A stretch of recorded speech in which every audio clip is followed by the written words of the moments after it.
जी, अस्सलाम वालेकुम। मेरा नाम मोहम्मद ज़ुबैर है और एक नई वीडियो के साथ मैं आपकी खिदमत में हाज़िर हूँ।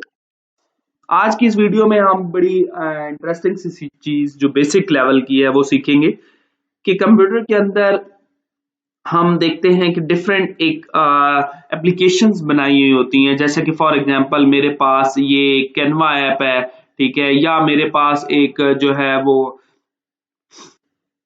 ये स्क्रीन रिकॉर्डर है, इसको डबल क्लिक करके ये एक एप्लीकेशन फ्रंट एंड की जो चल जाती है। तो ये डेस्कटॉप एप्लीकेशन जो भी है, ये कैसे सिस्टम के अंदर बनाई जाती है? तो इसके लिए हमें बेसिकली बेसिक सी शार्प के कंसेप्ट्स क्लियर होने चाहिए। तो कि सी शार्प में कोड कैसे लिखते हैं, वो हमें बेसिकली आना चाहिए कि सी शार्प क्या है, ठीक है?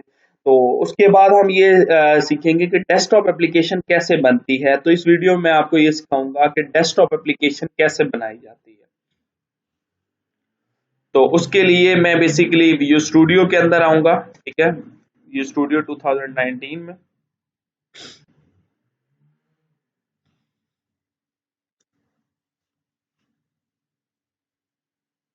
ये मैंने विजुअल स्टूडियो 2019 ओपन किया। ये मेरे पास विजुअल स्टूडियो 2019 का जो है वो फ्रंट एंड ओपन हो गया है। यहाँ पर मैं क्रिएट न्यू प्रोजेक्ट करने जा रहा हूँ, ठीक है? तो ये मेरे पास जो है वो मैंने प्रोजेक्ट, क्योंकि विजुअल स्टूडियो बहुत सारे टेम्पलेट प्रोवाइड करता है। आप इसमें डेस्कटॉप एप्लीकेशन बना सकते हैं, क्लास लाइब्रेरीज बना सकते हैं, ठीक है? वेब एप्लीकेशन बना सकते हैं और बहुत सारी आप इसके अंदर जो है वो डिफरेंट लैंग्वेजेस में कोडिंग भी कर सकते हैं। तो अब मैंने चूंकि विंडोज डेस्कटॉप पे काम करना है तो मैं इसको यहाँ से सिलेक्ट करूंगा। तो मेरे पास ये आ जाएगा विंडो फॉर्म्स। बेसिकली ये project for creating dot net core window form. तो हमने अभी कोर पे काम नहीं करना है, इसलिए हम इसको छोड़ देंगे। A window form app dot net framework, ठीक है? A project for creating window forms user interface, बिल्कुल हमने ये सिलेक्ट करना है। फिर उसके बाद ये विंडो सर्विसेज आ जाती हैं, ये हमने अभी इस पे काम नहीं करना। उसके बाद ये क्लास कंट्रोल लाइब्रेरीज आ जाती हैं विंडो फॉर्म के अंदर, इस पे भी हमने अभी नहीं करना। और ये जैसा कि विंडो एक फॉर्म डॉट नेट के अंदर ये भी है, लेकिन इसकी लैंग्वेज देखें विजुअल बेसिक है, इसलिए हमने तो सी शार्प पे काम करना है, इसलिए मैंने इसको सिलेक्ट किया और नेक्स्ट कर दिया।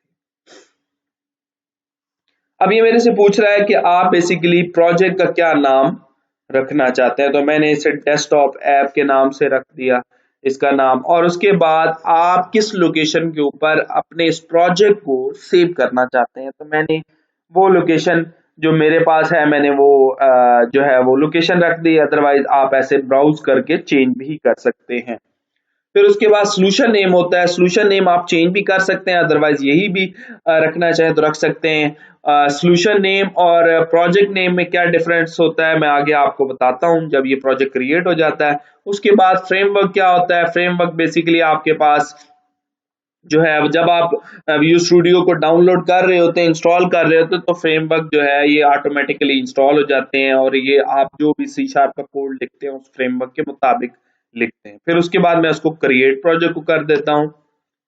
तो मेरा ये विंडो डेस्कटॉप फॉर्म वाला प्रोजेक्ट जो है वो ये क्रिएट होने जा रहा है।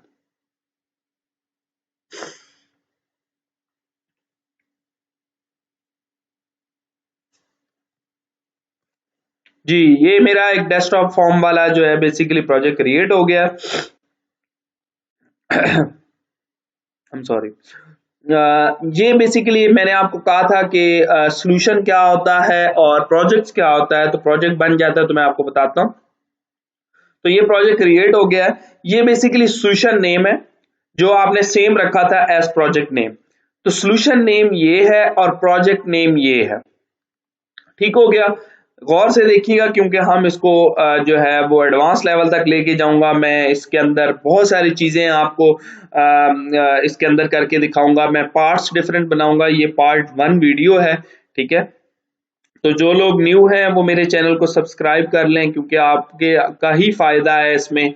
नई चीजें सीखने को मिलेंगी। देखें इंफॉर्मेशन या एक नई चीज जो है वो, अगर आप एक डेवलपर हैं तो आपको वक्त के साथ साथ अपने आप को अपडेट करना पड़ता है। और आप बेसिक लेवल की अगर आप सीख रहे हैं तो आपको मेरी वीडियो आप शुरू से लेकर लास्ट तक बड़े गौर से देखें, क्योंकि ये बिल्कुल बेसिक लेवल की चीजें हैं जो स्टूडेंट्स हैं या जो बेसिकली अभी कोडिंग के अंदर इन हुए हैं, तो आप इसको गौर से देखें, क्योंकि मैं बिल्कुल बेसिक से लेके इसे एडवांस लेवल तक लेके जाऊंगा। मैं इंशाल्लाह इसको एसक्यूएल सर्वर से भी कनेक्ट करवाऊंगा। मेरे पास कुछ ट्रिगर्स बने हुए, मैं इसमें ट्रिगर्स की इंप्लीमेंटेशन भी करूंगा कि डीबी लेवल के ट्रिगर एक टेबल के ऊपर क्रिएट ट्रिगर किया हुआ है तो वो कैसे जो है वो फायर होता है। फिर उसके बाद मैं इसके अंदर विंडो फॉर्म, ये जो है डेस्कटॉप फॉर्म जो बने हुए हैं, इसके अंदर मैं बेसिकली आपको फाइल लॉग फाइल कैसे बनाते हैं वो भी मैं आपको करके दिखाऊंगा, ताकि कोई एरर आता है एप्लीकेशन के अंदर तो हम लॉग फाइल से उसको पकड़ सकें।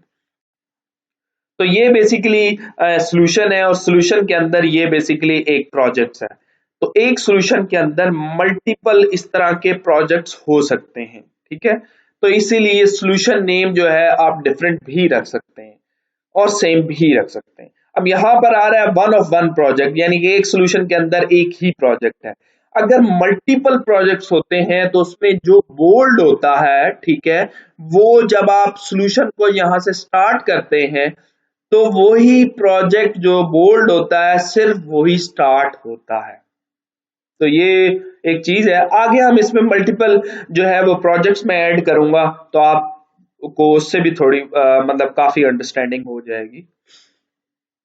अब हम डेस्कटॉप फॉर्म में आते हैं, डेस्कटॉप ऐप में आते हैं। उसके बाद मैं दूसरा फोल्डर देखता हूँ, प्रॉपर्टीज क्या होती हैं। ये बेसिकली हमारी C# की अपनी .NET की यहाँ पर असेंबली क्लासेस जो है वो ऑटो टेम्पलेट में जनरेट हो जाती हैं। ये रेफरेंसेस है कि अगर फॉर एग्जांपल हमने एक दूसरा यहाँ पर प्रोजेक्ट क्रिएट किया है इसी के अंदर, इस सॉल्यूशन के अंदर, तो मैं उसका कोई रेफरेंस यहाँ पर ऐड करना चाहता हूँ तो मैं यहाँ पर उसको राइट क्लिक करके ऐड रेफरेंस करके मैं उसको ब्राउज करके उठा सकता हूँ।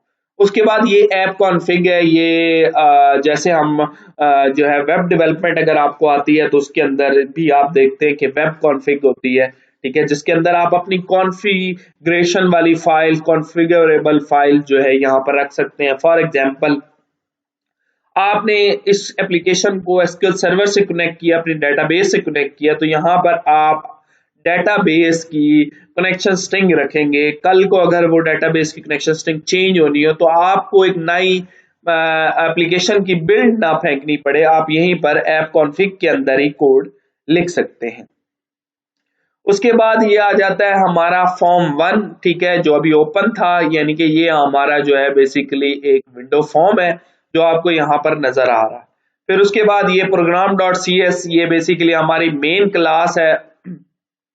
जब आप यहाँ से सॉल्यूशन को इस प्रोजेक्ट को रन करते हैं तो बेसिकली ये इस मेन क्लास के अंदर, इस मेन मेथड के अंदर आता है। तो और ये मेन मेथड से ये बताता है कि उसने किस फॉर्म के ऊपर जो है किस फॉर्म को बेसिकली कॉल करना है। तो ये फॉर्म 1 है बेसिकली, ये देखें यहाँ पर ऑब्जेक्ट क्रिएट हो रहा है तो ये फॉर्म 1 को कॉल करेगा।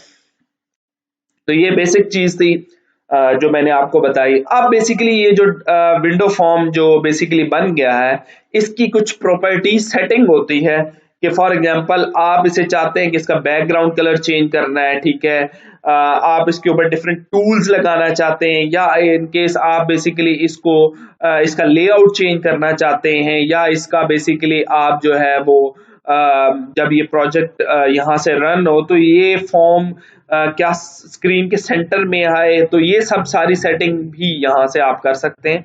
आप इसके ऊपर इस विंडो फॉर्म के ऊपर क्लिक करेंगे और प्रॉपर्टीज पे आ जाएंगे। एक तो ये है। दूसरा शॉर्टकट तरीका ये है कि आप यहाँ पर क्लिक करने के बाद F4 प्रेस करेंगे तो ये ऑटोमेटिक प्रॉपर्टीज ओपन हो जाएंगी। मैं इसको बंद कर देता हूँ, ये मेरे पास प्रॉपर्टीज आ गई। अब यहाँ पर शुरू से थोड़ा सा देखते हैं कि यहाँ पर बेसिकली बहुत सारी प्रॉपर्टीज हैं कि आप इसका साइज जो है वो ऑटो करना चाहते हैं, अगर आपकी स्क्रीन बड़ी हो तो ग्रो आप करना चाहते हैं या नहीं ग्रो करना चाहते हैं, ठीक है। ये आप यहाँ पर डिफरेंट कलर्स, बैकग्राउंड कलर इसका सेट कर सकते हैं। मैं फॉर एग्जांपल जैसे ये बैकग्राउंड अभी कलर करता हूँ तो ये बैकग्राउंड कलर हो गया। कैंसल का बटन आपको शो हो या ना हो, अगर आप शो करवाना चाहते हैं तो यहाँ से शो भी हो सकता है, ठीक है। उसके बाद और बहुत सारे इसके अंदर आपके जो है वो यहाँ पर इन्होंने प्रॉपर्टीज में फीचर्स बताए हैं। अब ये फॉर एग्जांपल स्टार्टअप जब यहाँ से प्रोजेक्ट हो तो जो है विंडो की लोकेशन क्या हो, मैं ये कहता हूँ कि डेस्कटॉप जो ये जो मेरा फॉर्म है, ये जब मैं इस प्रोजेक्ट को रन करूँ तो ये सेंटर ऑफ द स्क्रीन है। अब यहाँ पर फॉर्म 1 लिखा हुआ है तो मैं यहाँ पर इसको चेंज भी कर सकता हूँ। मैं इसको फॉर एग्जांपल कह देता हूँ कि ये एक लॉगिन फॉर्म है, ठीक है, क्योंकि सबसे पहले हम एक लॉगिन एप्लीकेशन बनाएंगे तो ये लॉगिन फॉर्म है। उसके बाद बेसिकली मैं जो है वो आ जाता हूँ। अब यहाँ पर एक और चीज दिखा देता हूँ मैं आपको, ये यहाँ पर ये देखें, ये यहाँ पर ये जो छोटा सा आइकन आ रहा है ये भी आप चेंज कर सकते हैं, ब्राउज करके उठा सकते हैं कि कहीं पे अपनी डेस्कटॉप सॉरी अपने लैपटॉप की किसी भी डायरेक्टरी से। उसके बाद ये आपका बेसिकली फॉर्म 1 बेसिकली आपके इस फॉर्म का ये जो नाम है ये वो फॉर्म 1 है जिसको हम अभी चेंज करेंगे। मैं इस फॉर्म 1 की जगह पे, क्योंकि फॉर्म 1 अच्छा नहीं लग रहा है, नाम पता नहीं चल रहा है किसी का, तो मैं FRM लिखूंगा, ठीक है। ये एक एब्रीवेशन है, ठीक है, कि इससे ये पता चल जाता है कि एक फॉर्म है, फॉर्म। फिर उसके बाद मैं इसे लिखूंगा, चूंकि लॉगिन फॉर्म बना रहे हैं तो लॉगिन मैं इसको लिखूंगा। और मैं इसको जो है दूसरी साइड पे, जैसे ही साइड पे क्लिक करूंगा तो ये मेरे से पूछेगा कि आपने एक फाइल के अंदर तो फॉर्म 1 चेंज कर लिया है, तो क्या बाकी रिमेनिंग फाइल्स के अंदर भी आप चेंज करना चाहते हैं जो प्रोजेक्ट के अंदर है। मैं इसे कहूंगा यस, बिल्कुल मैं चेंज करना चाहता हूं।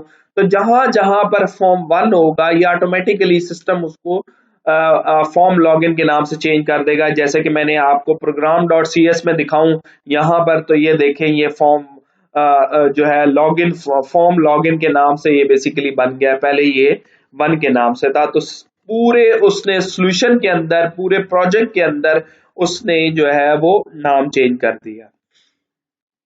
अब जैसे ये लॉगिन फॉर्म बनता है, जैसे छोटा लॉगिन फॉर्म होता है, ठीक है, मैं वैसे उसको बेसिकली बनाने की कोशिश करता हूँ। ये मैंने इसे लॉगिन फॉर्म बना दिया, ठीक है। अभी मैं इसके अंदर डिफरेंट टूल्स डालूंगा। अब मैं यहाँ पर इस एप्लीकेशन को मैंने यहाँ से स्टार्ट किया, अब यहाँ से स्टार्ट कर सकते हैं या F5 प्रेस कर सकते हैं, तो उससे आपकी एप्लीकेशन सबसे पहले बिल्ड होगी। अगर कोई एरर नहीं होगा तो फिर वो सक्सेसफुली आपको जो है वो आगे फ्रंट एंड दिखा देगी। अगर एक फ्रंट एंड एप्लीकेशन है यानी कि उसका कोई फ्रंट एंड है, वरना वो रन हो जाएगी। अगर कोई एरर हुआ तो वो यहाँ पर बिल्ड सक्सीड नहीं होगी, आपको वो एरर में शो कर देगी। अब ये आपका बेसिकली लॉगिन फॉर्म हो गया।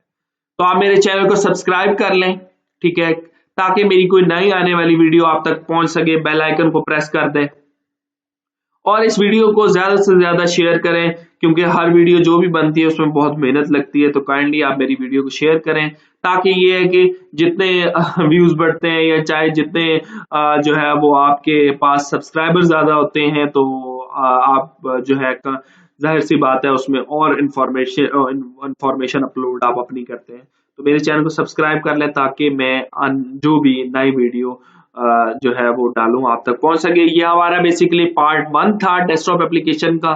तो पार्ट 2 के अंदर हम एक लॉगिन फॉर्म का पूरा डिजाइन बनाएंगे और एक जो है वो एक फाइल कैसे, लॉग फाइल कैसे राइट होती है, ताकि कोई एरर आए तो वो हम उस लॉग फाइल से पकड़ सकें। वो हम अपने नेक्स्ट पार्ट के अंदर करेंगे। थैंक यू, अल्लाह हाफिज, जज़ाकल्लाह।